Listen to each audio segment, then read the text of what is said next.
He then kicked me on my side, which led me to fall on the floor once again.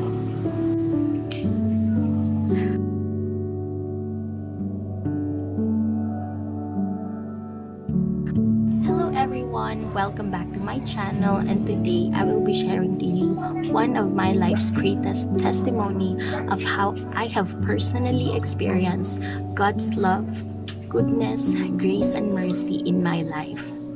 I pray that by sharing my story, I will be able to bless others and that God will use me to people who are in a similar situation for them to draw strength, peace, and comfort in Him.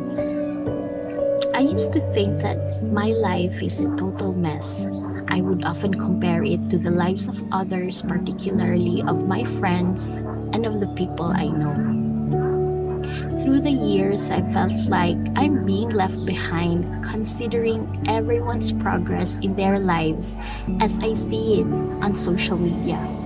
It's as if they have a picture-perfect life. Most of them already have successful careers, they're graduating masters, holding prominent titles and positions, traveling, they're getting married, starting their own families, running their own businesses, and all that stuff. All the good stuff. Because of this, it would always seem to me that I could never be like them. Losing my parents at a young age of 12, I had to learn how to be independent. I mean, not totally, because I would still depend on my elder brothers for educational and financial support. Because of this, I started dwelling on my personal problems, incapability, and misfortunes. I felt like there's nobody I could reach out to. At the age of 14, I accepted Jesus as my personal Lord and Savior. However, I believe that at that time, I wasn't ready yet to fully grasp and appreciate God's love, goodness, and grace. I admit I was still naive, let alone the fact that I was still coping with the loss of my mother. My mother and I, we were inseparable, and so I was caught off guard when she passed.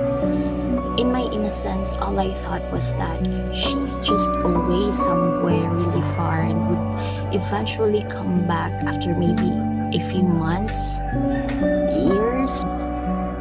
I brushed off reality and chose to believe that.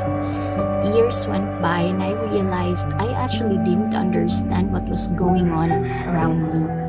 I was stuck, and the fact that my mother is actually now gone for good has just started to sink in. I was serving the ministry in my teenage years, but still, it did not pave way for me to fully understand my purpose. I started to live every day just to survive. For me, it was a meaningless life because I had no parents anymore to be my motivation and inspiration. I just took the wheel and maneuvered my life the way I did, which caused me to pity myself a lot of times and envy others because they get whatever they want and need in a snap of a finger. Then I started to be in and out of relationships.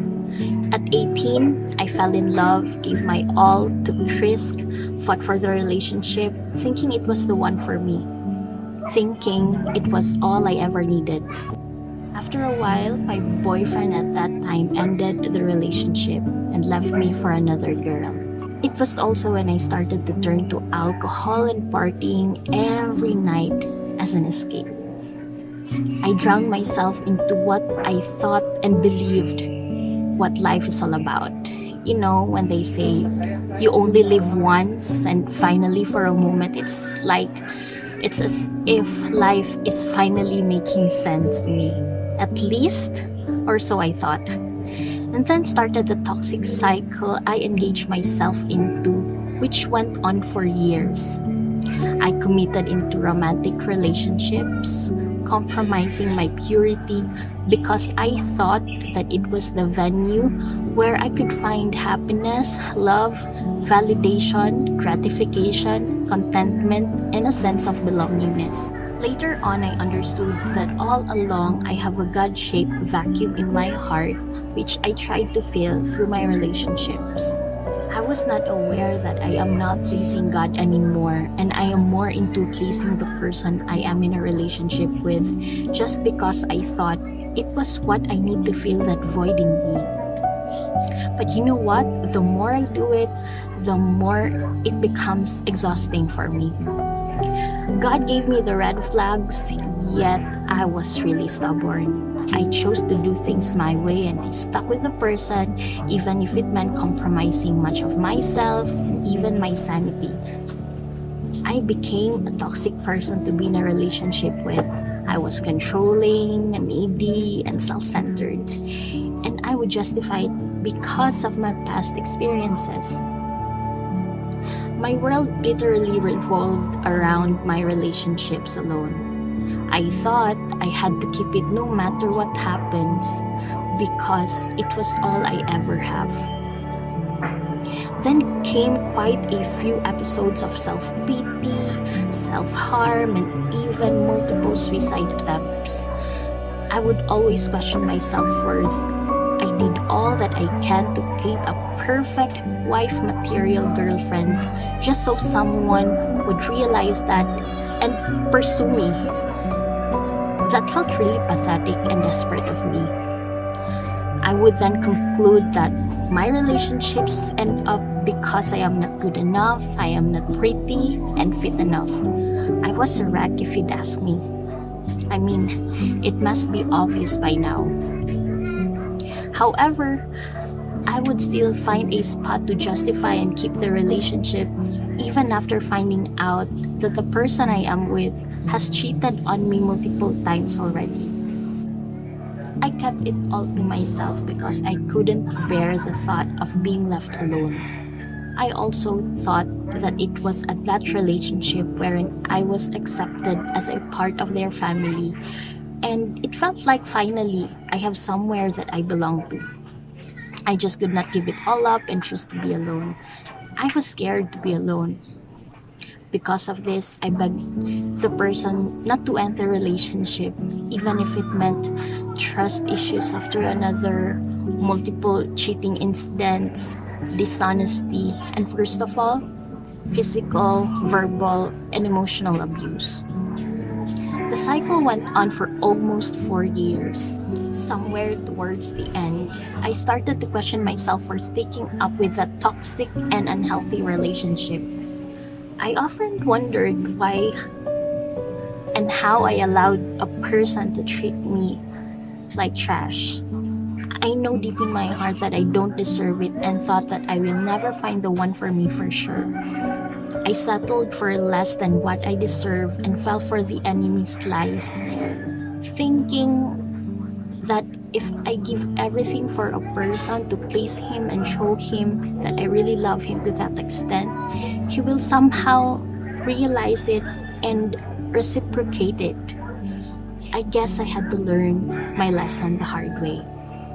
Because the first time God gave me the red flags, I brushed it all off because of my stubbornness. But I am still blessed because Psalm 118:18 says, "The Lord has disciplined me severely, but He has not given me over to death." One fateful day on May 1st, 2018, my boyfriend and I sorted into a huge fight after I caught him cheating again. It was a text he received which I intentionally read and found out that he is actually on his way to meet somebody somewhere. I'll never forget how violent he was at that moment.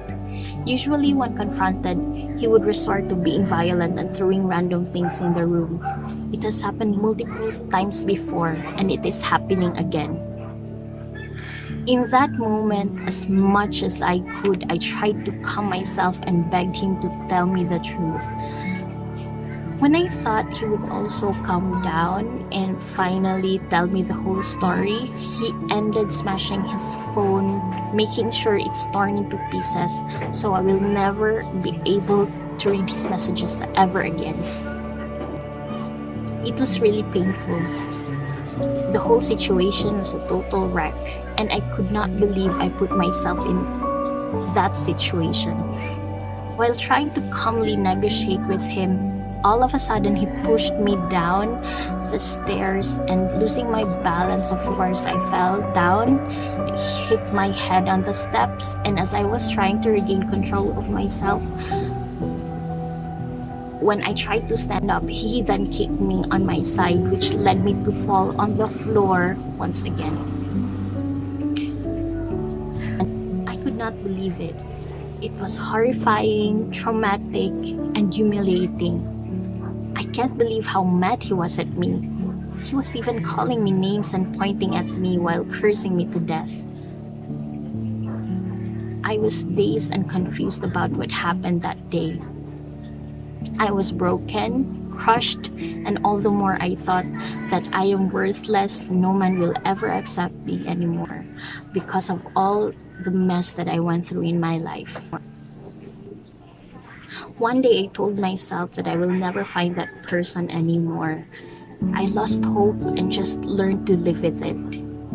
Eventually, I learned not to force love and relationships anymore. I decided to focus on myself, healing, getting back on track, and reconnecting with my family. Until one day, I told God in one of my prayers, Lord, okay na ko. I don't need to be in a relationship to feel loved and validated anymore. Ikaw lang, Lord, enough na. I decided to follow and serve Him and restore my relationship with Him. And after everything that happened, I realized He was all I needed. I also realized a lot of things. First, you can never force a person to love you and stay in a relationship with you because it only means that he is not the one for you. The right person will love you and accept you. You don't need to beg him for that. He is genuine with his intentions and will be clear about it right from the start. No questions asked. He will pursue you while praying to God for strength and guidance along the way. Number 2, you are worth more than gold. While the enemy tries to feed your mind with his lies, do not accept it and allow it to dwell in your heart. Rebuke it and remember how Jesus expressed his love for you on the cross. He is the only one who could fill the void in your heart because he is love and he has so much love to give. You don't need to find it anywhere or dig into someone else's heart just to find love and acceptance. Jesus is one call away. He is waiting with arms wide open, no matter how filthy and unworthy you might think you are as a person. Number 3, the right person God has prepared for you will come at the most unexpected moment in your life. Trust God. He will only give it to you once you have already understood and accepted His love for you. It will happen one day when you have already appreciated your worth as a person in God's loving eyes and you no longer seek it in anybody else's. Don't rush and try to play God, controlling people and situations just so you can get your expected outcome. Darating yan pag hindi ka na-atat. You'll be surprised of how beautiful God will write your love story if you only let Him. Number 4, God allows certain situations in your life to happen to teach you a lesson and build your character. Sometimes it's one way or the other, or both. Learn to see the good things amidst trials and difficulties. It's not a cliche, it is the truth, and you have to believe that God has a purpose for everything. So after recommitting my life to God and restoring my relationship with Him, He then blessed me and rewarded me with what I consider my life's greatest blessing and God's reward when I chose to listen and obey Him once again, and that is my loving husband. It's another story which we'll talk about in the next video, but today, allow me to share James 1:2-4. Count it all pure joy, my brothers, when you meet trials of various kinds, for you know that the testing of your faith produces steadfastness, and let steadfastness have its full effect, that you may be complete and lacking in nothing. But in life, we will all go through hurdles and challenges along the way. Sometimes we feel helpless and a little less of ourselves because we tend to focus more on what we do not have at the moment. In Hebrews 12:2, we are reminded to fix our eyes on Jesus. Because, human as we are, we usually focus on the pain and we tend to play God and control everything, not realizing that only He is in control. Isaiah 41:10, do not fear, for I am with you.